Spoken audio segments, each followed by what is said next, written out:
Hey, church family. Have you ever noticed that kids seem to have a keen sense of fairness and equality?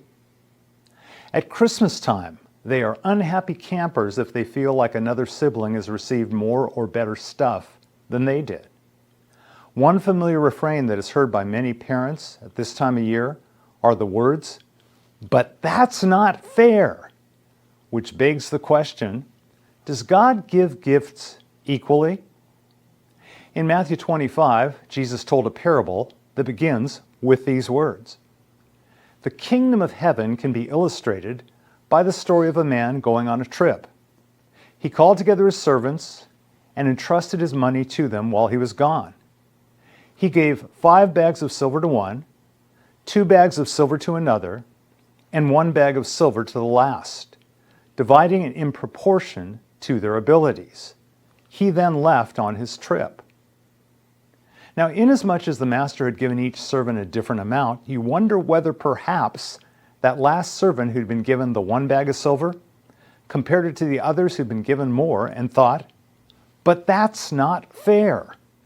Of course, the reality is that it was fair because it was the master's stuff and he had the right to do whatever he wanted with what was his. All of us have a tendency to compare our gifts, our talents, and our blessings with those of others. And when we fall into that trap, we can start to become ungrateful and wonder why we didn't get as much as someone else did. Perhaps you're a one-talent person, resentfully wondering why someone else received 5 times more than you did. Of course, the more important question is not, why didn't you get more? The more important question is, what are you doing with what you got?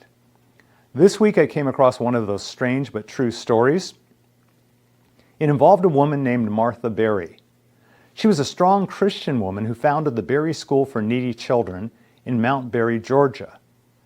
Well, around 1900, she approached Henry Ford and asked him for a donation of $1 million to help her start her school. Instead of that million, Ford gave her a very small donation. Some say it was only a dime. And he told her that he would consider giving more if Berry could show good stewardship of the donation he had given her. Well, instead of becoming bitter, Martha Berry headed home to Georgia, where she purchased 10 cents worth of peanut seeds. She had her schoolboys plant a small crop. She sold the crop, and with the proceeds, bought more peanuts to plant a larger field. Over time, she accumulated enough money from those peanuts to buy a piano for the school. Martha Berry wrote a letter of gratitude to Henry Ford, telling him what they were able to accomplish with his dime. Ford was so impressed with Martha's faithfulness, resourcefulness, and hard work ethic that he invited her to come to Detroit. And when she arrived, he presented her with a check for $1 million.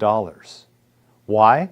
Because she'd been faithful with a few things, and he knew he could trust her with many things. When the Master comes to settle accounts with his servants, you and me, I pray that he'd find us faithfully, cheerfully, and gratefully working with whatever he's entrusted to us. Amen.